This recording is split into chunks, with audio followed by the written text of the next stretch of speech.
Hello, Epic 7 newbies, this is Suspect Amy, and I'm here to do a quick video about managing artifacts, mostly around what to do with your duplicates and some tips on leveling them up. If you search for artifact guides online, you'll usually stumble into dozens of tier lists for every rarity. They're usually like 30 minutes long, of course, because Epic 7 has like 220 artifacts. Also, these tier lists can be misleading because artifacts get buffed or nerfed every few months. I'm here to help with some lazy instructions for new players that will ensure you don't accidentally set back your account by merging or selling an artifact when you shouldn't. Let's dive into it. We'll start with 5-star artifacts. In this scenario, you pull a 5-star artifact, let's just say it's Bloody Rose. Good for you. Now just lock it, level it to 15 and use it, that's pretty much a no-brainer. Now you happen to pull a second Bloody Rose artifact. You can either use it to awaken your first Bloody Rose from level 15 to level 18, or you can just keep the second artifact and equip it on another character. What should you do? You want to lock it and use it separately. If you ask anyone what would they rather have, 2 level 15 Bloody Roses or 1 level 18 Bloody Rose, and almost everyone will pick the 2 15s. This goes for all 5-star artifacts. If you get one, lock it. If you get a second one, lock it. Do not use it to awaken the first one. So now you get a third copy, what should you do? Here is where the level 15 artifacts start having diminishing returns.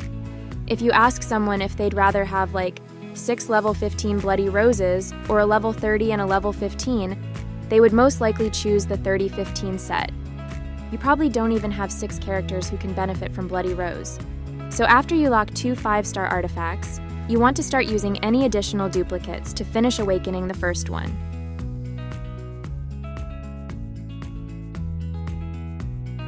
Then, if you get more duplicates, start awakening the second one. Getting 5-star artifacts isn't easy, so I seriously doubt most of you will have 2 fully awakened copies, but let's say you do, and then a duplicate shows up. What now? Lock it, and then continue to awaken it. For 5-star artifacts, you never want to sell extras. Even if the artifact sucks right now, it may be patched to be incredible later. So just keep locking and awakening new duplicates that come in. Okay, now let's move on to 4-star artifacts. The process for these is identical to 5-star artifacts, except for one small difference. You want to sell 4-star duplicates after you've fully awakened 2 copies already. Quick recap. Lock 1, lock 2. Feed, sell. Let me be clear, there absolutely are some 4-star artifacts that you might want 3 or 4 copies of, but that's not what this video is about. This is the Lazy Girl's Guide to making sure you have a strong account with the least amount of effort. If you want to fully min-max here, you need to start watching those 30-minute tier list videos I mentioned earlier. Okay, lastly, there's 3-star artifacts. These are easy because almost all of them suck. I do recommend locking 1 and using duplicates to fully awaken that one to level 30. However, after that, just sell any extra copies. Remember, you want to sell these, not use them as experience fodder to try and level up other artifacts. Selling them nets, use some silver transmit stones, which should provide more value in the long run over the small amount of EXP these give.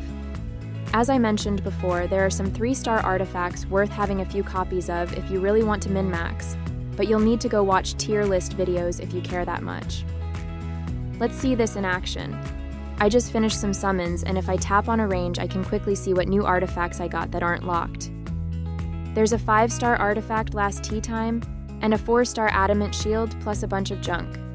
I see that last tea time is a mage artifact, so I go to that section and just scroll to find it. Here it is. You can see, I have 2 of these locked already, and 1 has been awakened twice. So following my guide, I'm just going to keep awakening the one that's in progress. Now I know Adamant Shield is a knight artifact, so I go to that section and scroll to find it. I have a bunch of these all fully awakened, so I can just sell this. To be honest, now that Smilegate raised the artifact inventory cap to 300, you can probably get away with awakening more than 2 copies of 4-star artifacts if you really want. Now let's talk artifact leveling tips. The best place to get artifact charms are in your guild shop. And there's one red charm in the Labyrinth Officer shop that I try to buy monthly.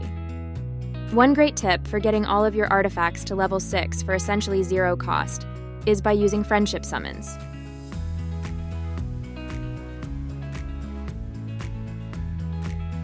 Use Friendship Summons until your inventory is maxed out. This should net you a ton of 1 and 2-star artifacts.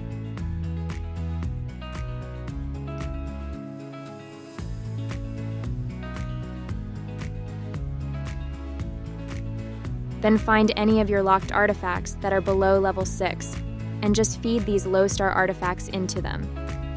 Since 1 and 2-star artifacts can't be sold for transmit stones, these are perfect for unlocking the first 2 bonuses in your artifact abilities. You can redo this over and over again until all of your artifacts are at least level 6 and then move on to using charms. And there you have it, my lazy girl's guide to managing and leveling artifacts.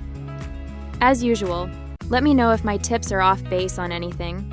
I'd love to hear from you in the comments below. That's all I have today. Thanks for watching my video. Bye everyone.